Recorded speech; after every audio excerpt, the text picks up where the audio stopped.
இந்நாட்டில் இந்தியர்கள் ஒற்றுமையாக ஒன்றுபட்ட சமூகமாக திகழ வேண்டும்.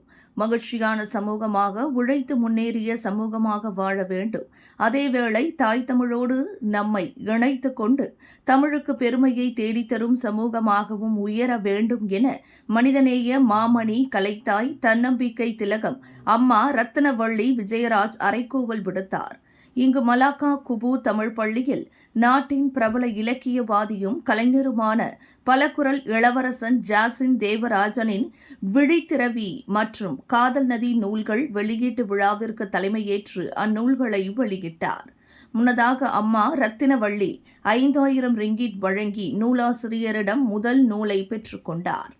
இன்றைய நிகழ்வில் விழி திரவி மரபு கவிதை தொகுப்பை நூலாய்வு செய்த தமிழ்ச்செம்மல் மு. கோபாலன், இந்நூலில் மொத்தம் 120 கவிதைகள் இடம்பெற்றுள்ளன என்றும் அவை அனைத்தும் சமூகம், சமயம், பண்பாடு போன்ற சமுதாயத்திற்கு அவசியமான கருத்தை மிக தெளிவாக எடுத்து கூறியுள்ளார் என்றும் நூலாசிரியர் பற்றி தெரிவித்தார். அவரைத் தொடர்ந்து புது கவிதையை மையமாக கொண்டு படைக்கப்பட்ட காதல் நதி எனும் நூல் குறித்து ஆய்வுரையை வழங்கிய நல்லாசிரியை குமாரி கோமதி பத்துமலை குறிப்பிட்ட கவிதைகளை சுட்டிக்காட்டி வந்தவர்களை காதல் மழையில் நனையவிட்டு காதலுக்கு மகுடம் சூட்டினார். முன்னதாக வாழ்த்துரை வழங்கிய மணிப்பால் கல்லூரி பேராசிரியர் முனைவர் டாக்டர் சுவாமிநாதன் பேசுகையில், தேவராஜனின் படைப்புகள் அனைத்தும் களத்துக்கேற்ற மாற்றத்தை கொண்டிருக்கிறது. வாழ்க்கையில் வெற்றியடைய நினைப்பவர்கள் கால சூழ்நிலைக்கு ஏற்றவாறு மாற்று சிந்தனை கொண்டிருக்க வேண்டும் என்பதை அறிவுறுத்தும் வகையில் அவரின் படைப்புகள் உள்ளதை காண முடிகிறது.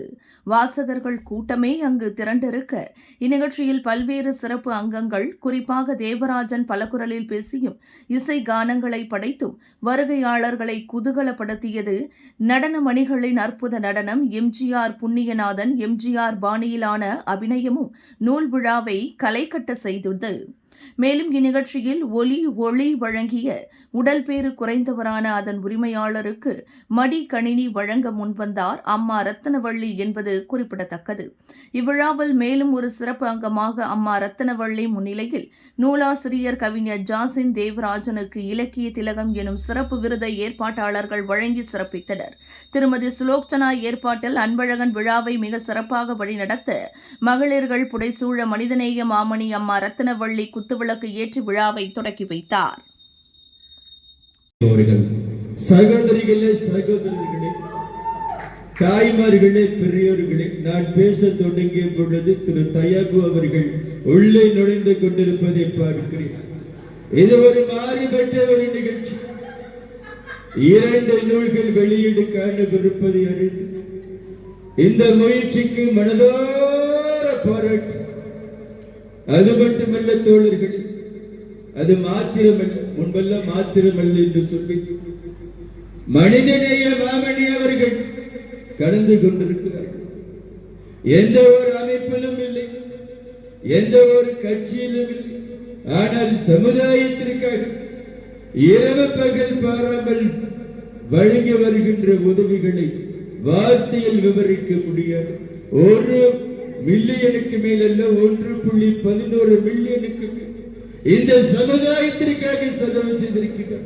அவருக்கு ஒரு பலத்தை கரவலி கொடுக்க ஒரு நூல் வெளியீடு நடந்துச்சு. என்னை செபஸ்டியன் ஐயா அழைச்சிருந்தாங்க.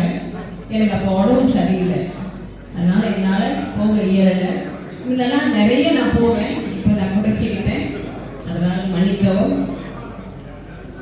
இப்போ முன்னே சொல்ல விரும்புகிறேன், ஒற்றுமையா இருங்க, சந்தோஷமா இருங்க, உழைச்சி வாருங்க. தமிழுக்கு கண்டிப்பா நம்ம சப்போர்ட் பண்ணணும். தமிழ் ரொம்ப முக்கியம். நான் தமிழ் பண்ணி இந்த நோட் வெளியீட்டுக்கு நான் வந்ததுக்கு காரணி உங்க அன்பின் பேர் தேவராஜன். எனக்கு வழங்கப்பட்ட தலைப்பு நான் அறிந்த தேவராஜன் என்ற தலைப்பில் என்ன பேச சொல்லியிருக்காங்க. நிச்சயமாக என்னை விட இந்த மண்டபத்தில் கூடியிருக்கும் பெருமக்கள் அவரை இன்னும் நன்றாக அறிந்திருப்பார்கள். நான் தேவராஜனை அறிந்ததை விட இன்னும் அறியாத விஷயங்கள் நிறைய இருக்கின்றன. இன்று நான் இந்த காணொலி பார்த்தா நிறைய விஷயங்களை தெரிஞ்சுக்கிட்டேங்க. உண்மையை சொல்ல போனா அவர் திருமணமானவரா இல்லையான்னு எனக்கு தெரியாது, உண்மையிலேயே எனக்கு தெரியாது. இன்னைக்கு தான் தெரிஞ்சிச்சு. இதுவரைதான் மனைவியில் எனக்கு தெரிஞ்சுக்கிட்டேன். அவருக்கு பிள்ளைகள் இருக்காங்களான்னு இன்னைக்கு தான் தெரிஞ்சுக்கிட்டேன். ஏனென்றால் அவருடைய மற்ற திறன்களால் ஈர்க்கப்பட்டவன் நான்.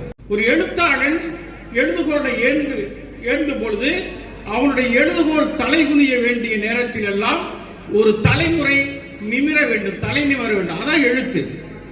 எழுத்தாளனுடைய எழுதுகோள் குனிகின்ற வேலையெல்லாம் ஒரு சமுதாயம் நிமிர வேண்டும். அந்த நிமிர வேண்டும் என்ற நோக்கில் தான் இந்த எழுதுகோளை அவர் பிடித்திருக்கிறார் என்பதை அவருடைய மனத்துறல் காட்டுகின்றது.